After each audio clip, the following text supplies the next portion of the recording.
Bien, vamos a elaborar compostaje en casa. Entonces para esto vamos a utilizar tres etapas, de los cuales vamos a detallar cada una de ellas. La primera etapa es básicamente la segregación de los residuos sólidos. La segunda etapa es el proceso de la elaboración del compostaje y finalmente la tercera etapa vendría a ser el tamizado. Bien, vayamos a la primera etapa, segregación de los residuos sólidos, en este caso los residuos orgánicos. Sabemos muy bien que en casa generamos residuos y tenemos que clasificarlas. Entonces necesitamos nosotros los residuos orgánicos. Entonces vayamos primero. Podemos considerar residuo orgánico, por ejemplo, las cáscaras y desechos de verduras, de frutas, de repente de algunos granos, legumbres, ¿no? Otro, pues, podríamos considerar los desechos de jardín o de huerto. También podemos considerar a los desechos de madera, el aserrín, por ejemplo.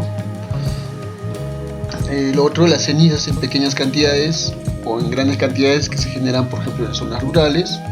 Esas también son residuos orgánicos. El estiércol de animales.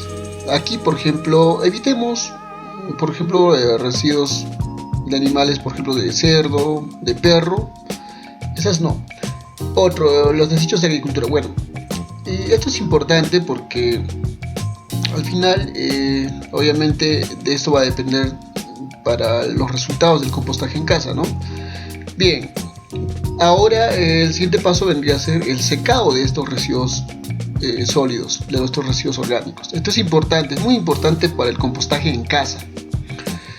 Ahorita les explico por qué el secado. Mira, después de haberlos clasificado, pones a secar por un periodo de tiempo. Posterior a ello, vamos a hacer el triturado. ¿Por qué? Porque esto va a permitir la degradación de esta materia orgánica en realidad, ¿no? Entonces, en la imagen observamos el triturado, por ejemplo. Después de haber triturado, vamos a pasar a la siguiente etapa, que es el proceso de la elaboración del compost. Aquí, en la elaboración del compost, primero debemos tener una caja de madera o un recipiente donde vamos a elaborar el compost, como de repente un tamaño adecuado para poder albergar una cierta cantidad de residuos orgánicos. Bien, primero vamos a colocar los residuos orgánicos o los desechos orgánicos en forma de capas, ¿no?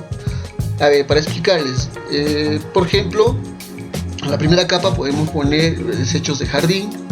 Posterior a ello podemos poner cáscaras de verduras, de fruta, lo que habíamos indicado. Luego los desechos de madera o aserrín. En la siguiente capa podemos considerar estiércol de animales. Ya hemos dicho que estiércol no, que desechos de animales no. Entonces, finalmente podemos poner cal para poder neutralizar el grado de acidez que se va a generar durante el proceso, ¿no? Esto es importante, jóvenes, muchachos, amigos que están escuchando. Posterior a ello, lo que vamos a hacer es cubrir con pasto o con nicho. ¿Para qué? Para poder evitar la presencia de moscas y roedores, ¿no? Esto es importante también. Ahora, lo otro que podemos hacer es que una vez por semana hacer el proceso de la aireación, es decir, proceso de mezcla o de volteo, le llamamos, para poder oxigenar el proceso del compost, ¿no? Ahora, el tema de la humedad, también debemos hacer el riego, ¿no? Después de cada mezcla o de cada volteo, y también echarle cal, dependiendo, ¿no? Esto para poder neutralizar, ya sabemos, el grado de acidez del compostaje. Y posterior a ello, después de 3 meses, de repente, o en caso de nuestra zona, de repente puede demorar esto, o 4 meses, o un poco más, entonces vamos a tener listo el compostaje. Entonces esto nos lleva al siguiente proceso, que es el tamiz o el tamizado. Entonces el tamizado obviamente es la separación de acuerdo a los tamaños. En este caso podemos utilizar una malla, ¿no? Muy bien, comparte toda esta información y muchas gracias.